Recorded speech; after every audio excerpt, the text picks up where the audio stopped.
شئت أم أبيت إمام عاشور هو أفضل لاعب داخل النادي الأهلي وأهم لاعب داخل منظومة النادي الأهلي كلها، سيبك بقى من الأخلاقيات وسيبك من العقوبات دي كلها حاجات إدارية، ولكن تعالَ اتكلم فنيًا على إمام عاشور.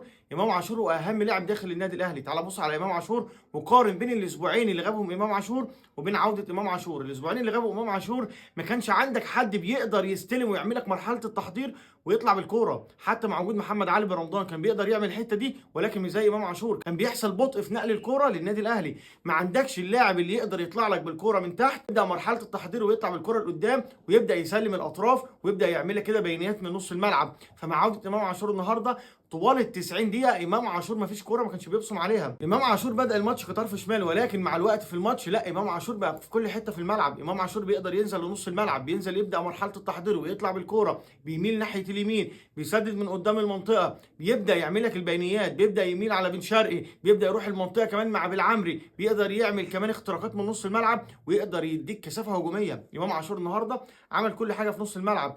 مفيش كورة طوال ال 90 دقيقة كلها إلا وإمام عاشور بيبقى ليه بصمة.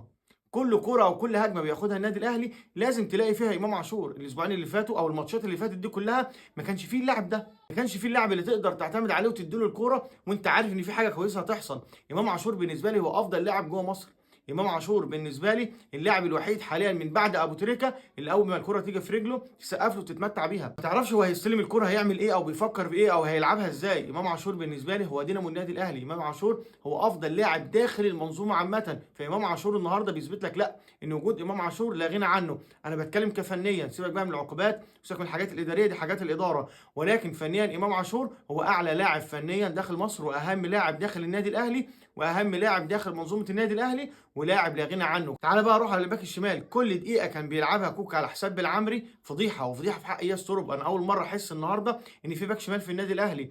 هجمه واثنين وثلاثه واربعه، اوفرلاب مره واثنين وثلاثه واختراقات، وقدر يعمل كده شغل حلو مع امام عاشور وبرده مع بن شرقي لما كان بيميل عليه. لا النهارده بالعمري لا، قدر يديك الكرات البينيه اللي هي بتاع علي معلول لو تفتكرها، اللي هي من ورا المدافعين. احنا عايزين باك شمال زي كده نعتمد عليه، عايزين اطراف قويه. طول عمر النادي الاهلي بيتميز ان الباك الشمال بتاعه قوي، ما بيعتمدش شويه على الباك اليمين، ولكن الباك الشمال بتاع النادي الاهلي طول عمره قوي. محمد عبد الوهاب الله يرحمه، سيد معوض، جilberto، علي معلول. المره دي ان شاء الله يكون يوسف بالعمري. النادي الاهلي لازم يعتمد على وجود بالعمري. انت النهارده اداك لا حيويه في الباك الشمال، كوره واثنين وثلاثه واختراق مره واثنين وثلاثه. فالنادي الاهلي النهارده لا، لو عنده مهاجم شرس لا، النادي الاهلي يطلع اثنين وثلاثه. النادي الاهلي من وجهه نظر النهارده كان كويس، ولكن الهجمات اللي جت للنادي الاهلي دي لازم تثبت لك حاجه، ان النادي الاهلي ابيض هجوميا.